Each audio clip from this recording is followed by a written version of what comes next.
সবাই কেমন আছেন? আলহামদুলিল্লাহ, আমিও ভালো আছি। মসজিদের আদব রক্ষার্থে আমরা সকলে মসজিদের ভিতরে ফাঁকা জায়গাটা আগে থেকেই পড়ে বসি, বিনা প্রয়োজনে উঠা বসা না। إن الحمد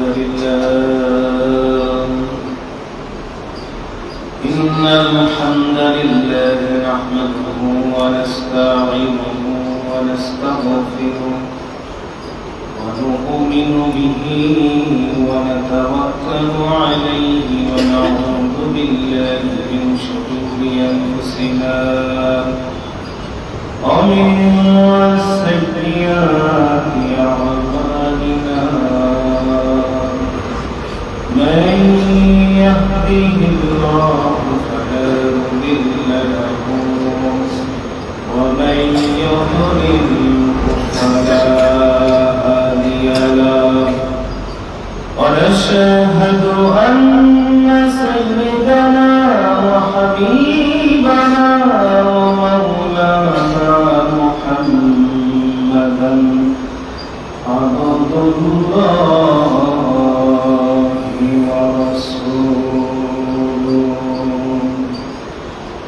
الذي أرسله بالحق بشيرا ونذيرا وداعيا إلى الله بإذنه وسراجا منيرا.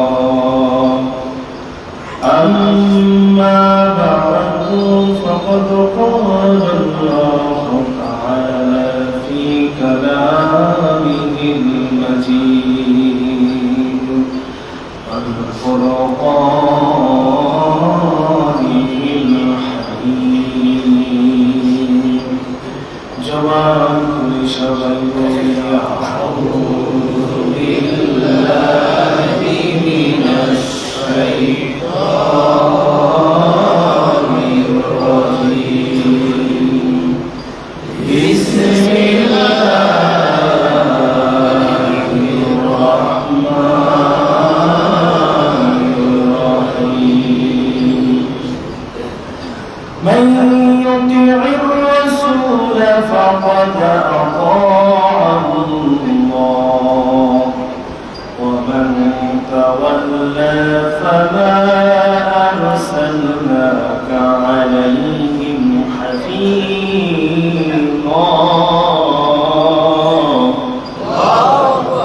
صدقت يا رب العالمين. وقال النبي صلى الله عليه وسلم من أحيا سنتي عند فسد أمتي فله أجر عند 100 شهيد. رواه البيهقي. إن الله وملائكته يصلون على النبي يا أيها الذين آمنوا صلوا عليه وسلموا تسليما. اللهم صل على محمد وعلى آل محمد كما صليت على إبراهيم وعلى آل إبراهيم إنك حميد مجيد. اللهم بارك على محمد وعلى آل محمد كما باركت على إبراهيم وعلى آل إبراهيم إنك حميد مجيد. مشرق حب محمد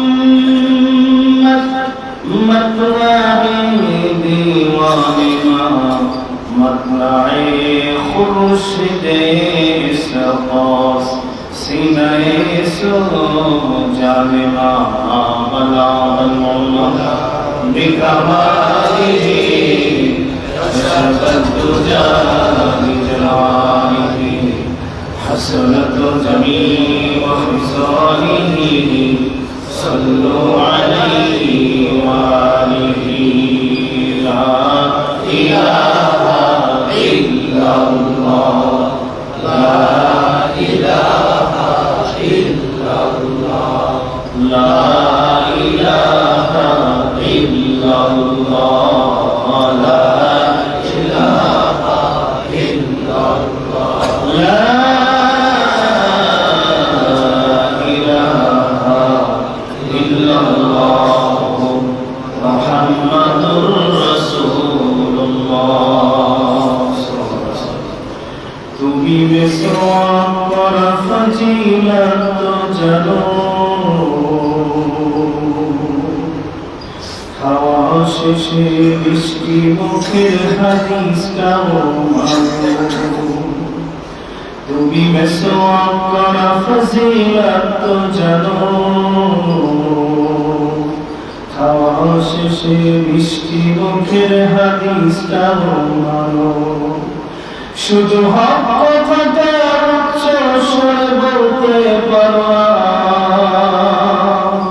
অন্যায় দেখে বারুদ হয়ে জ্বলতে পারো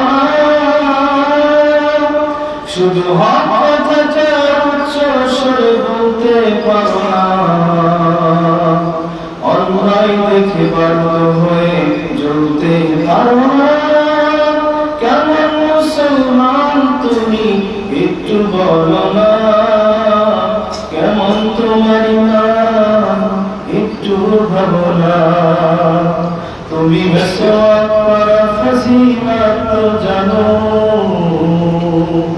খাওয়া শেষে মিষ্টি মুখের হাদিসটাও মানো শুধু হক কথাটা উচ্চ স্বরে বলতে পারো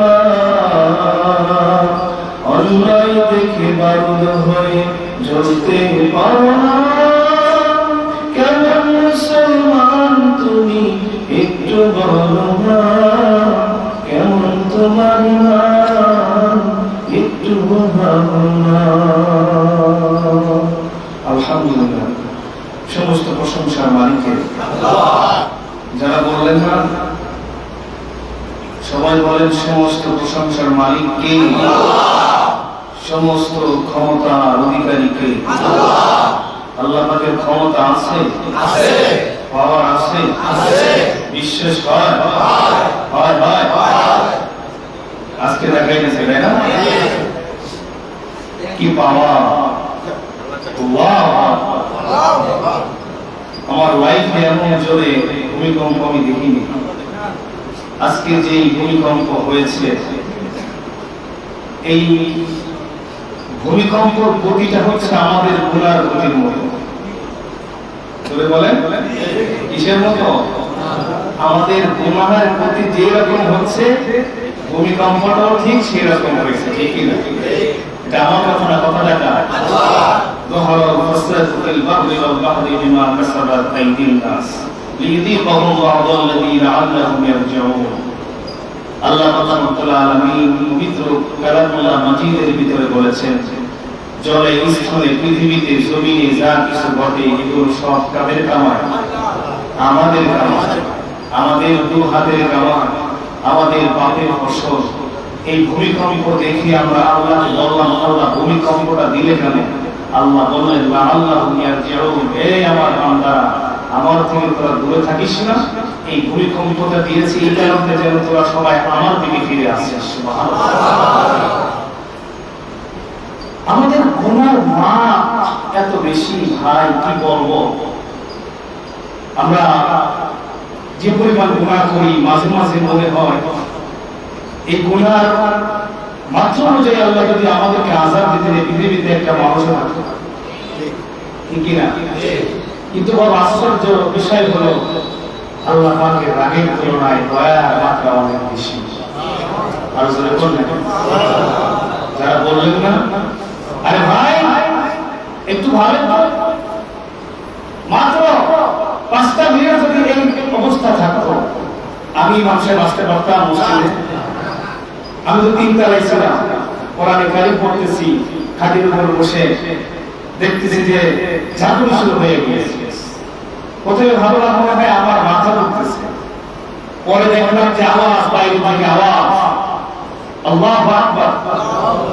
আজকে যদি মৃত্যু হয়ে যেত, সার্থক হতো যেত পুরার সামনে ছিল। আল্লাহু আকবার। দিনটা ছিল জুমা, জুমার পূর্ব মুহূর্তে কিয়ামত থেকে এইরকম একটা অবস্থায় হবে। আল্লাহু আকবার বলবেন না? এজন্য জুমা থেকে ফিরে আসতে হবে কার দিকে? আর জোরে বলেন। আশ্চর্য বিষয় হলো শুক্রবার অনেক মানুষ নামতেছে, একজন বলতেছে আর সমস্যা নাই, কিয়ামত তো আর হবে না। বলে কিয়ামত হবে না, মানে বিশ্বাস আছে কিয়ামত হবে না। অথচ যে আযাব হচ্ছে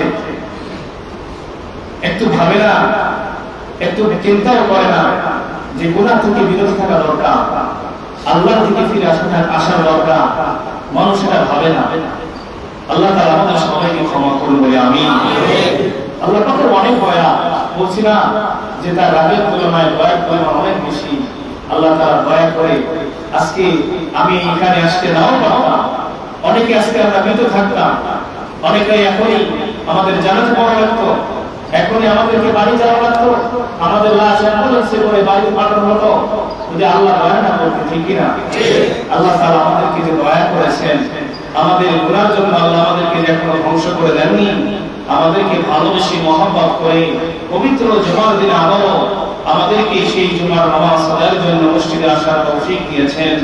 এজন্য দরদমার কণ্ঠে বান্দার মতো আসমান জমিন উজাড় করে সকলে কালিমাত শুকর করে দিচ্ছি, বলি আলহামদুলিল্লাহ।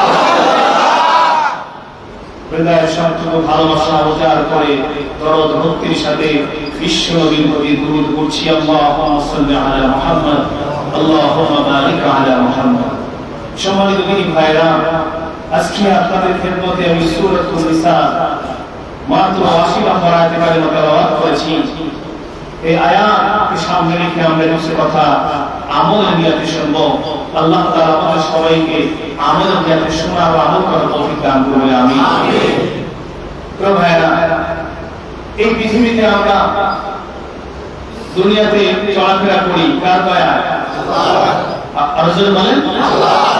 নাকি আমার শক্তি আছে, আমার টাকা আছে এজন্য, আমি ক্ষমতাধর এজন্য? এগুলো কিছুই না। আল্লাহ তাআলা যদি দয়া না করতেন আজকে আমরা দুনিয়ার মুখ দেখতে পারতাম না, আজকে আমরা মুসলমান হতে পারতাম না, আজকে আমরা মসজিদে আসতে পারতাম না। এজন্য পৃথিবীতে যা কিছু দেখি, যতগুলো নিয়ামত, সবগুলো কে দিয়েছেন? আল্লাহ পাক রব্বুল আলামিন দিয়েছেন।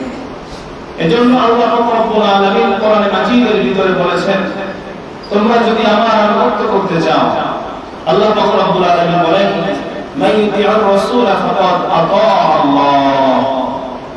যে ব্যক্তি আমার রাসূলকে অনুসরণ করলো সে যেন আমাকে অনুসরণ করলো। সুবহানাল্লাহ।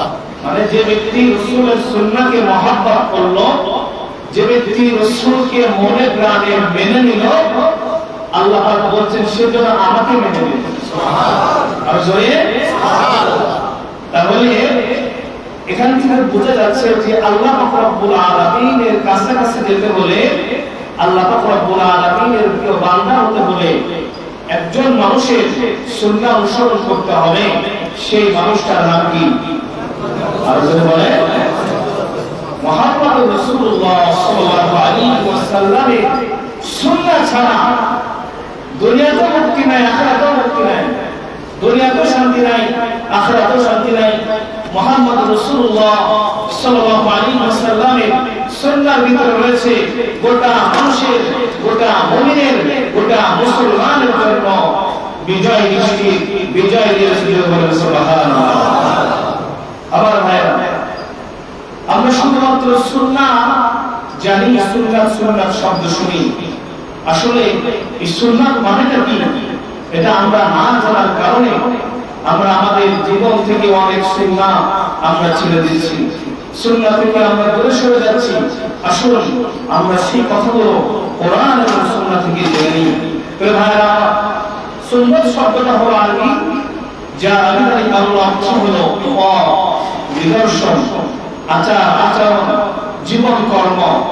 পারিভাষিক সংজ্ঞায় নবী করিম সাল্লাল্লাহু আলাইহি ওয়াসাল্লামের কথা, কাজ, মন সমর্থন, তার জীবন কর্ম মেনে চলাকেই সুন্নাহ বলা হয়। সুবহানাল্লাহ বলেন না?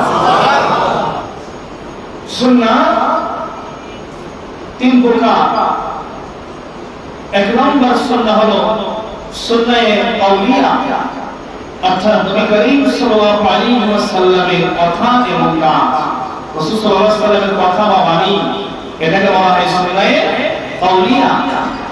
রাসূল করিম সাল্লাল্লাহু আলাইহি ওয়াসাল্লাম বলেছেন, তারাকতু ফীকুম আমরাইন লান তাদিল্লু মা তামাসসাকতুম বিহিমা, কিতাবাল্লাহি ওয়া সুন্নাত রাসূলি। আল্লাহ বলেন, আমি তোমাদের মাঝে দুটি জিনিস রেখে যাচ্ছি, এই দুটো জিনিস তোমরা যতদিন আঁকড়ে ধরবে, হৃদয়ে ধারণ করবে, আমল করবে, ততদিন তোমরা কখনো পথভ্রষ্ট হবে না, বিপথগামী হবে না। এক নম্বর হলো কিতাবুল্লাহ, আল্লাহর কিতাব কোরআন শরীফ। দুই নম্বর হলো সুন্নাত রাসূলি, অর্থাৎ রাসূল সাল্লাল্লাহু আলাইহি ওয়াসাল্লামের সুন্নাহ। এখানে সুন্নাহ দ্বারা বোঝানো হয়েছে হাদিস। শিক্ষা দিয়ে বলি সুবহানাল্লাহ। দুই নম্বর সুন্নাহ হলো সুন্নায়ে ফি'লিয়া, যার অর্থ হলো রাসূল সাল্লাল্লাহু আলাইহি ওয়াসাল্লামের জীবন কর্ম। বলেন তো আমার নবী সাল্লাল্লাহু আলাইহি ওয়াসাল্লামের জীবন কর্ম চরিত্র আছে না নাই? আর যদি বলেন আছে। আমরা যেভাবে চলি, আমরা যেভাবে খাই, যেভাবে ওঠা বসা করি, এই ওঠা বসার ভিতরে রাসূলের সুন্নাহ আছে না নাই? আর যদি বলেন আছে।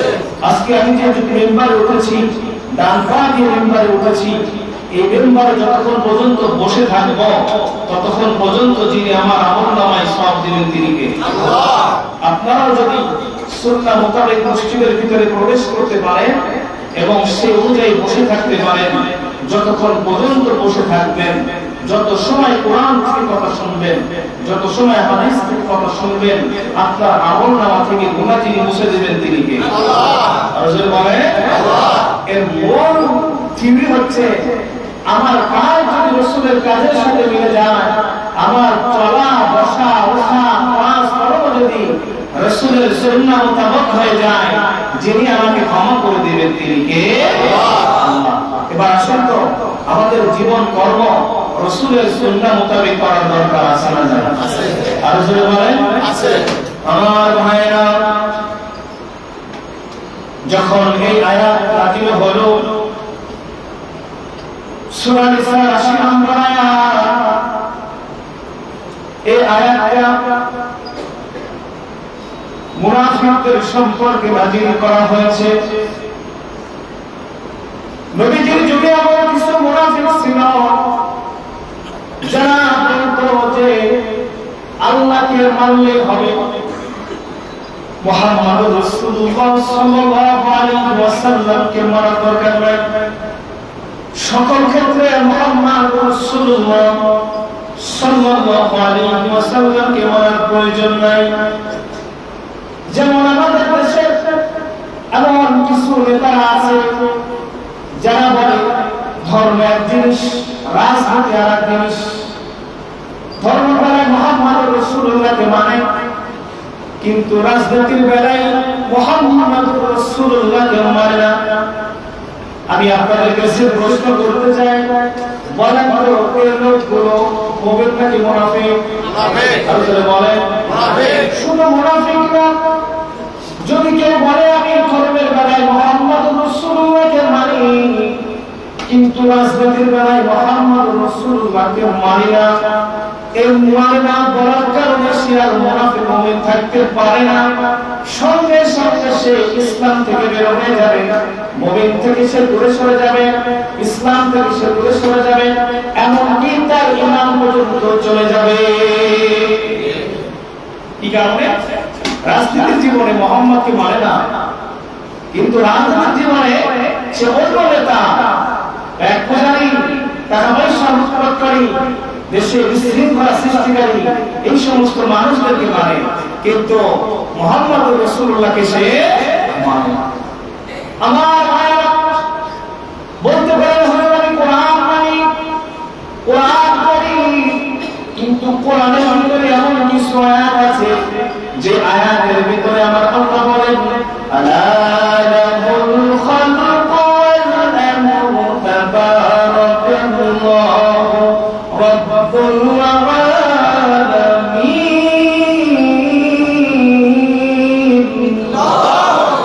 আল্লাহ রাব্বুল আলামিন বলেন, হে পৃথিবীর মানুষেরা শোনো, এই জমিন আমি সৃষ্টি করেছি, এই জমিন কিভাবে ঠান্ডা রাখতে হয়, এই জমিনে কিভাবে শান্তি প্রতিষ্ঠা করতে হয়, হে মানুষেরা তোমাদের চাইতে আমি আল্লাহ বহুগুণ বেশি জানি, ঠিক কিনা?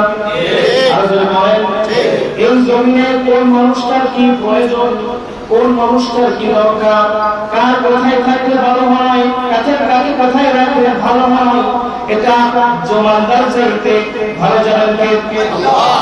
এজন্য রব্বুল আলামিন বলেন, এই জমিনকে ঠান্ডা করতে হলে, এই পৃথিবীকে শান্তি প্রতিষ্ঠিত করতে হলে সবার আগে আমার বিধানকে প্রতিষ্ঠিত করতে হবে। আমার বিধান ছাড়া এই জমিন কখনো ঠান্ডা হবে না। এই জন্য মাঝে মাঝে গুনার কারণে আমি আল্লাহ তোমাদেরকে ভূমিকম্প দিয়ে সতর্ক করব। আসলে ঠিক কি না? তোমাদেরকে ভূমিকম্প দিব। ভূমিকম্প কেন হয়? তার কারণ হলো এই পৃথিবীতে যখন জিনা ব্যভিচার করা যখন বেড়ে যায়, সুদ ঘুষের মাত্রা যখন বেড়ে যায়, পরকীয়ার মাত্রা যখন বেড়ে যায়, তখন এই জমিনে আল্লাহ তাআলা ভূমিকম্প দেন বান্দাকে ধ্বংস করার জন্য নয়। আমার আল্লাহর রাগের চাইতে দয়ার মাত্রা বেশি। আমার আল্লাহ তাআলা বান্দাকে হেফাজত করার জন্য, তার কাছে ফিরে আসার জন্য আল্লাহ তাআলা ভূমিকম্প দিয়ে সতর্ক করে দেন। সুবহানাল্লাহ। আমার বন্ধুরা, আমি যখন বলতেছেন হুজুর আপনি জেলার কথা বলতেছেন, কই তো আমরা জেলা দেখি না। আপনি বলতে পারেন হুজুর ঘুষ খাওয়ার কথা বলতেছেন, সুদ খাওয়ার কথা বলতেছেন, আমরা ওখানে দেখি না। ও বন্ধু, বেশি নয় রাস্তার ভিতরে এমন কিছু কাজ দেখা যায় যেগুলো মানুষকে জিনার দিকে আহ্বান করে। আছে না নাই? বিভিন্ন আবাসিক হোটেলগুলো আপনি যদি টহল দেন, দেখবেন সেখানে দিবালোকের মতো জিনাকে সহজ করে দেওয়া হয়েছে। উত্তরা মিরপুর বাড়ি বেড়ে যাবে, গুলশান ভবনীতে যাবে, জিনা ব্যবসার ফ্যাক্টরি সেখানে। আর যদি বলেন এই জমিনে কেন ভূমিকম্প হবে না, তার কারণ হলো এই জমিনটাকে আল্লাহর নিয়মে চলছে না। এই জমিনের ভিতরে মানুষ আল্লাহর হুকুম পালন করে না। আর আল্লাহর হুকুম যখন এই জমিনে প্রতিষ্ঠিত হয়ে যাবে, এই জমিনটা বরকতময়, জমিনটা জান্নাতি হয়ে যাবে। আল্লাহ রাব্বুল আলামিন বলেন, আলা লাহুল খালকু ওয়াল আমরু তাবারাকাল্লাহু রাব্বুল আলামিন।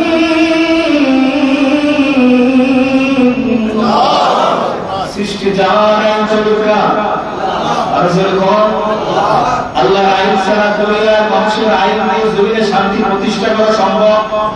আর যদি বলেন 1971 সালে যে স্বাধীন হয়েছে, এখন 25 সালে বিভিন্ন লোকে যে স্বাধীন করেছে, শান্তি প্রতিষ্ঠা করতে পারছে? বিশ্বাস করেন ভাই, বেশি সময় লাগবে না। কোন সরকার যদি মাত্র 1 বছরের জন্য কোরআন দিয়ে রাষ্ট্র পরিচালনা করে, আমাদের জমিন থেকে শুরু করে গোটা পৃথিবী শান্তি প্রতিষ্ঠিত হয়ে যাবে। একটা চোর থাকবে না, একটা জিনাকারী থাকবে না, বদকার থাকবে না। আজকে যেমন করে আপনারা শুধুমাত্র জুমার দিনে গুরুত্বের সাথে মসজিদে আসেন, ফজরের সময় তেমন খুঁজে পাওয়া যায় না। বিশ্বাস করেন, কোরআন দিয়ে রাষ্ট্র পরিচালনা হয়ে জুমার দিনের মতো ফজরের দৃশ্য হয়ে যাবে। আর জোরে বলবেন না কেন? আপনারা তো নামাজ পড়তে আসবেন, সাথে ভাবি সাহেবরাও আসবে। যদি আমি একটা নিয়ম করে দিই, এই এলাকায় যারা পুরুষ মানুষ আছে, মুসলমান যুবক যারা আছে, যারা মুমিন পুরুষ আছে, যে সমস্ত মহিলাদের স্বামীরা ফজরের নামাজে আসবে না, জোহরের আগে যে সমস্ত মহিলাদের স্বামীদেরকে দ্বিতীয় বিবাহ দেওয়া হবে না। যদি এরকম একটা নিয়ম আমি চালু করে দিই, দেখবেন আপনি আপনার না হোক আপনার স্ত্রী আপনাকে কোলে নিয়ে মসজিদে বসাইবে। ঠিক কিনা? ভাই আমার সত্যি সংসার দরকার নাই, তুই মসজিদে যা। ঠিক কিনা? আমার ভাইরা, এই সমস্ত সুন্দর সুন্দর বিধান প্রতিষ্ঠিত হবে যখনই কোরআন দিয়ে, আমার রাসূলের সুন্নাহ দিয়ে রাষ্ট্র পরিচালনা হবে। কিনা? চুরি করেছে, হাত কেটে দিতে হবে প্রকাশ্যে। মানুষ এই দৃশ্য দেখে আর দোষটা সহ্য ভালো হবে না, ও হয়তো পরের জিনিস হাত দিতে পারবে না, ঠিক কিনা? ও হাইজ্যাক করতে সাহস পাবে না। সে চিন্তা করে কিছুদিন আগে তার হাত কেটে দিচ্ছে, আমার এখন ভালো হয়ে যাওয়া দরকার, কাজ করে কষ্ট করে টাকা ইনকাম করা দরকার, এরকম ভালো হয়ে যাবে। তখনই যখন আল্লাহ আমর প্রতিষ্ঠিত হবে, চলে বলেন ঠিক কিনা? আপনারা কি চান? আর চলে বলে কারা কারা চান? হাত উঁচু করে দেখা আল্লাহ আমাদের হাতকে কবুল করো, আর চলে বলেন আমিন। আমার ভাইয়েরা, যে কথা বলছিলাম যে আল্লাহকে পেতে হলে রাসূলকে অনুসরণ করতে হবে, রাসূলের সুন্নাহকে মেনে নিতে হবে। আমরা শুধুমাত্র কয়েকটা সুন্নাহর নাম জানি, তাই লেখা টুপি পরা, পাঞ্জাবি পরা, কিন্তু ভাইরা আপনার ঘরের ভিতরে সুন্নাত আছে, আপনার যে চাকরি করেন আপনার অফিসের ভিতরে সুন্নাত আছে, আপনি যে পার্লামেন্ট চালাচ্ছেন, আপনি যে গণভবন চালাচ্ছেন সেখানে সুন্নাত আছে, সংসার চালাচ্ছেন সেখানে সুন্নাত আছে, আপনি যে মসজিদে ঢুকতেছেন সেখানে সুন্নাত আছে, আবার মসজিদ থেকে আপনি বের হবেন তখন সুন্নাত আছে, আর রাস্তা দিয়ে চলতেছেন তখন সুন্নাত আছে, যখন আপনি কোনো অফিসে ঢুকবেন তখন সুন্নাত আছে। এই সুন্নাত পালন করার ভিতরে যিনি বরকত রেখেছেন তিনি কে? আমার বন্ধুরা, মসজিদের ভিতরে আজকে আমরা সুন্নাত অনুযায়ী প্রবেশ করতে পারি না। সেদিন দেখতেছি এক লোক মসজিদে ঢুকতেছে, দুজনে কথা বলতেছে, রাতে বাগালাম, দুজনের পিছনে দাঁড়িয়ে দাঁড়িয়ে কথা বলতেছে। অথচ মসজিদে প্রবেশ করার সময় যদি কেউ সুন্নাত পালন করে, শয়তান কখনো তাকে ধোঁকা দিতে পারে না। মসজিদের ভিতরে যতক্ষণ সে প্রবেশ করবে, যত সময় সে সেখানে অপেক্ষা করবে, প্রত্যেকটা শ্বাস প্রশ্বাসে তাকে লিখে লিখে দিবেন তিনি কে? মসজিদের সুন্নাত গুলো আমরা মানি না, আমরা আসলে দৌড় মারে মসজিদে আসা, অথচ মসজিদের আসার আগে, প্রবেশ করার আগে প্রথমে হলো বাবা দিয়ে জুতা আগে পড়া, এরপরে বিসমিল্লাহ ওয়াসসালাতু ওয়াসসালামু আলা রাসূলিল্লাহ আল্লাহুম্মা আফতাহ লি আবওয়াব রাহমাতি, এই দোয়াটা পড়া। মসজিদে প্রবেশ করেছেন ইতিকাফের নিয়াতে, কিসের নিয়াতে? ইতিকাফের নিয়াতে। বসার আগে 2 রাকাত সুন্নাত করবেন, এটা তো আমরা আজকে মানি না। এজন্য মসজিদে আসলেই আমাদের স্কুলে এক শ্রেণীর লোক আছে যে তাদের জ্বালা পড়া শুরু হয়ে যায়, তারা মসজিদ থেকে বের হতে পারে, ঠিক কিনা? এর রোগের কারণ হলো মসজিদে দুটো সুন্নাহ পদ্ধতি পালন করতে পারে, নামাজ পড়া, ঠিক কিনা? আমার বন্ধুরা, হযরত আবু বকর সিদ্দিক রাদিয়াল্লাহু তাআলা আনহু, যিনি গোটা উম্মতের ভিতরে শ্রেষ্ঠ, আমার রাসূল যেমন গোটা নবীদের ভিতরে শ্রেষ্ঠ, হযরত আবু বকর হলেন গোটা উম্মতের ভিতরে শ্রেষ্ঠ। সুবহানাল্লাহ বলেন না? হযরত আবু বকর কেমন করে উম্মতের ভিতরে শ্রেষ্ঠ হলো? আমার ভাইরা, হযরত আবু বকর জীবনী পড়ে দেখেছি, হযরত আবু বকর জীবনে কখনো রাসূলের সুন্নাহ ছাড়া কোনো কাজ করে নাই। হযরত আবু বকরের একটা আমল ছিল, সবচেয়ে গুরুত্বপূর্ণ যে সুন্নাত ছিল সেটা হলো হযরত আবু বকর সিদ্দিক রাদিয়াল্লাহু তাআলা আনহু, তিনি কখনো জামাতে ছাড়া নামাজ পড়েন নাই। সুবহানাল্লাহ বলেন না? কিসে ছাড়া? জামাতের সাথে ছাড়া নামাজ পড়েন নাই। জামাতের সাথে নামাজ আদায় করলে যিনি খুশি হন তিনি কে? আল্লাহ। আর যদি বলেন আল্লাহ। গত শুক্রবার থেকে এই শুক্রবার পর্যন্ত 5 ওয়াক্ত নামাজ জামাতের সাথে কে কে পড়েছে এটা দেখা যায়? 5 ওয়াক্ত নামাজ এসেন, 2-1 হাত উঠাচ্ছে, হাত নামা। 5 ওয়াক্ত নামাজ জুমা থেকে জুমা পর্যন্ত 5 ওয়াক্ত নামাজ আমরা অনেকেই ঠিকমতো জামাতের সাথে পড়তে পারি না। এটি আমাদের সফলতা নাকি ব্যর্থতা? আর যদি বলে ব্যর্থতা। আরে ভাই, নামাজ আমাদের কঠিন হওয়া লাগবে, নামাজের ব্যাপারে গাফিলতি করা যাবে না। আজান হয়ে যায়, আজকে ফেসবুক ইউটিউব নিয়ে ব্যস্ত, যার দোকানে বন্ধুর পাশে পাশে জুয়া খেলতেছি, এই যে মোবাইল এখন অনলাইনে জুয়া বেরিয়েছে, ঠিক না? তাদের আজাদ দিচ্ছে, ইয়া বড় ভাই পাঞ্জাবি পড়া আছে, এরপরে বসে বসে জুয়া খেলতেছে। এই জুয়া থেকে হারাম করেছে দিদিকে।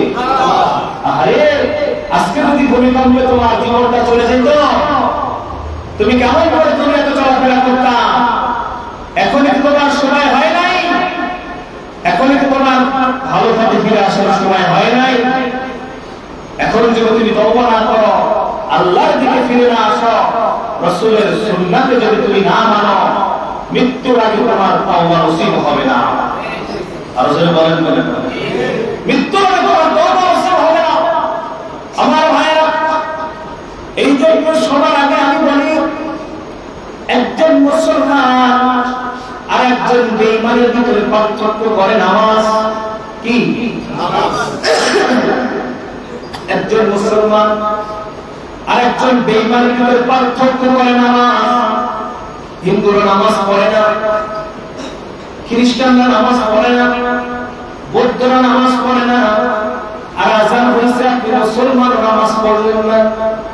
তাহলে হিন্দু, বৌদ্ধ, খ্রিস্টানের ভিতরে আর আপনার ভিতরে কোনো পার্থক্য থাকলো নাকি? আর যদি বলেন, অথচ আপনার ঘরটা মসজিদের পাশে, অথবা আপনার দোকানটা মসজিদের পাশে, আজান হয়েছে, নামাজ পড়তে মাত্র 10টা মিনিট সময় লাগবে, এই সময়টা আপনার নাই, আপনার দোকানে বেচা কেনা বেশি, এজন্য আপনি ওই বেচা কেনাটাকে ছাড়তে পারবেন না।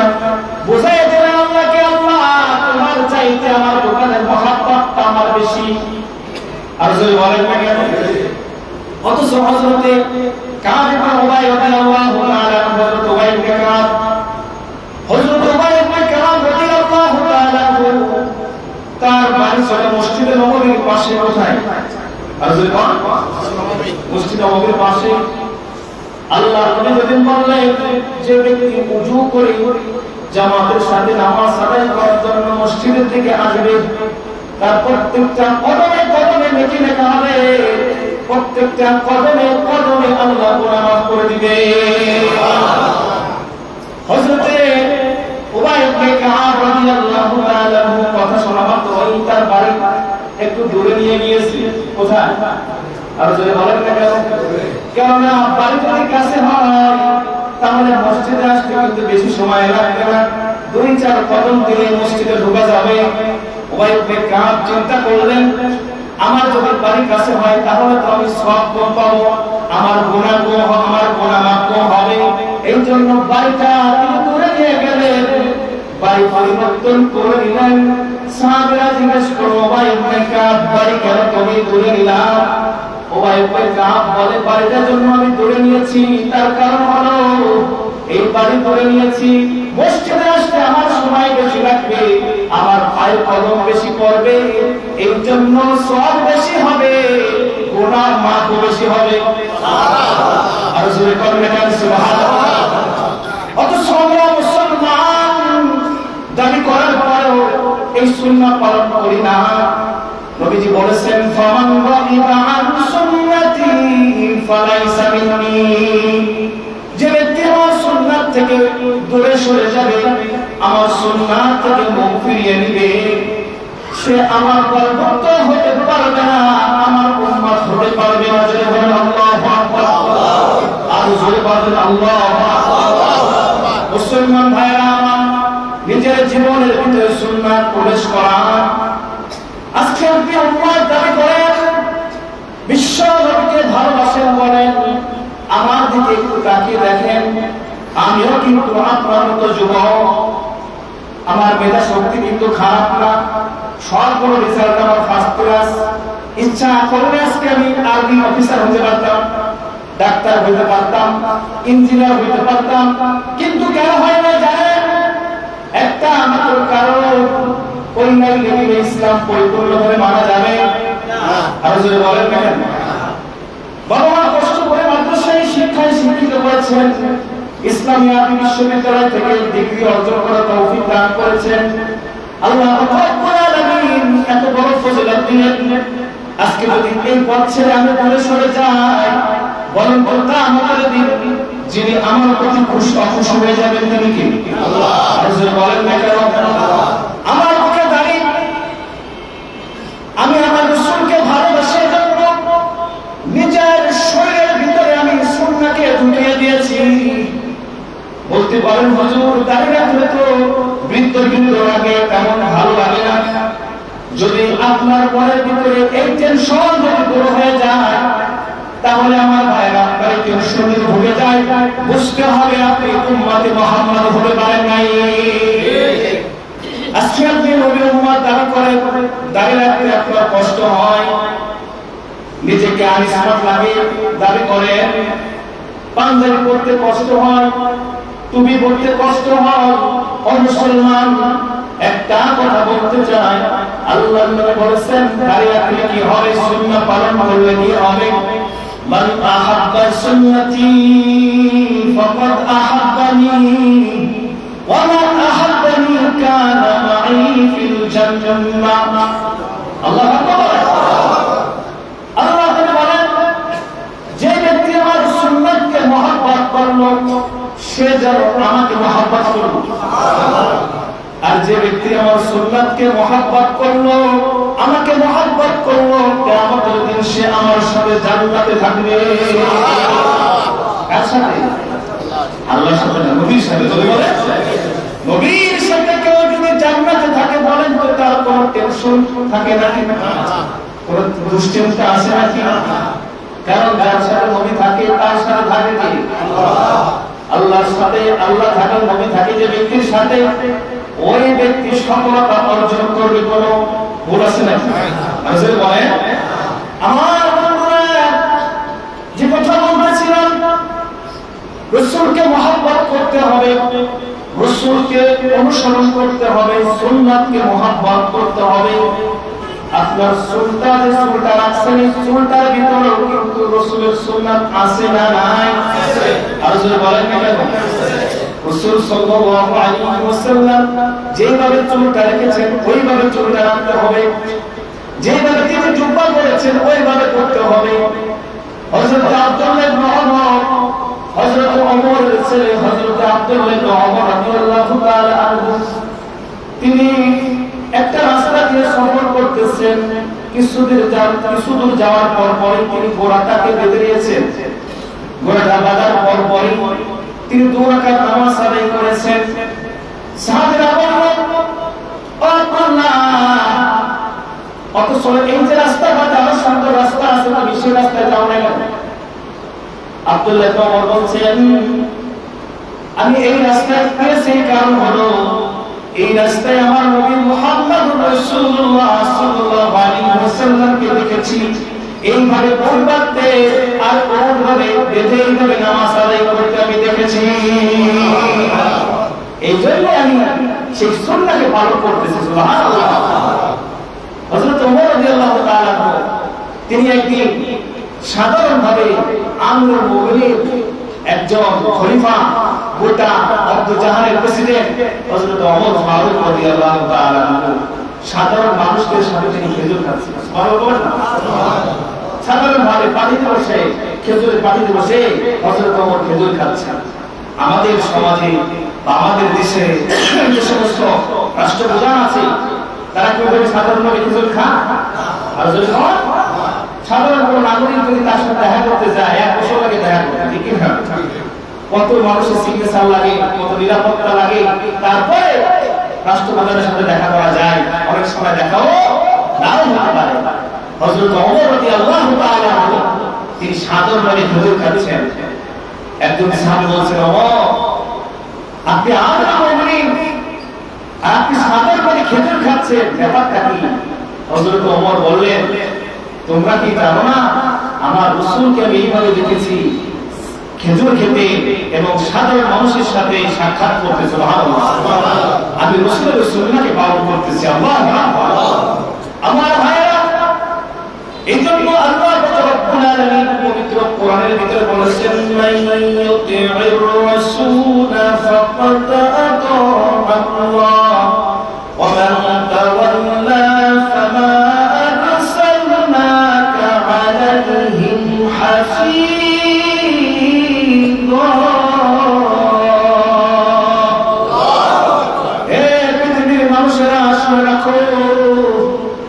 তোমরা যদি আমার রাসূলকে মানো তাহলে আমাকে মানা হবে।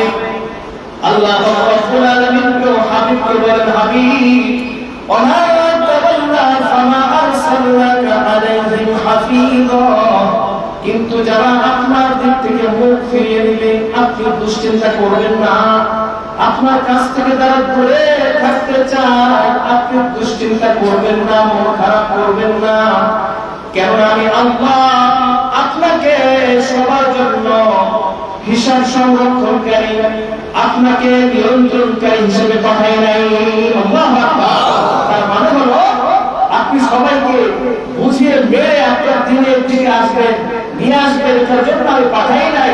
আমি আল্লাহ রাব্বুল আলামিন সবাইকে স্বাধীনতা দিয়েছি। যে ব্যক্তি আপনাকে অনুসরণ করবে সে জান্নাতি হয়ে যাবে। সুবহানাল্লাহ। আর জোরে বলেন সুবহানাল্লাহ। ওজন ভাইরা আমার, শুধুমাত্র দুই একটা সুন্নাত পালন করলে হবে না। নিজের ব্যক্তি জীবন থেকে শুরু করে সাংসারিক জীবনে, আন্তর্জাতিক জীবনে, সমাজে সকল ক্ষেত্রে সুন্নাতকে অনুসরণ করতে হবে। এই সুন্নাত অনুসরণ করলে তিনি খুশি হবেন। তিনি কে? আল্লাহ। আর জোরে বলেন তিনি কে?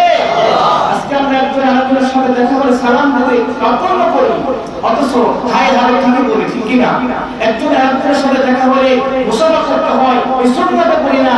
আমরা যদি নিজেকে গর্ব করে, নিজেকে বড় মনে করি যে একজন শ্রমিক যদি আপনাকে আপনার সাথে মুসাফা করতে চায়, অনেক সময় হাত পর্যন্ত দেয় না, পাশে জানে হাত দেয় না, সালাম দেয় না, ভাই মাথাটা উঁচু করে বিসমিল্লাহ সালামের উত্তর দেয়। আপনি রাসূলের উম্মত হতে পারেন নাই। যার ভিতরে জান্নাত পরিমাণ হিংসা থাকবে সে কখনো জান্নাতে যাবে না। আল্লাহ আমাদের সবাইকে হেফাজত করুন, আমিন। আরো জোরে বলুন আমিন। জীবনে মৃত্যুর আগ পর্যন্ত রাসূলের সুন্নাতগুলো মেনে চলার তৌফিক দান করুন, বলে আমিন। ওয়া মা তাওফীকি ইল্লা বিল্লাহ, আলাইহি তাওয়াক্কালতু ওয়া ইলাইহি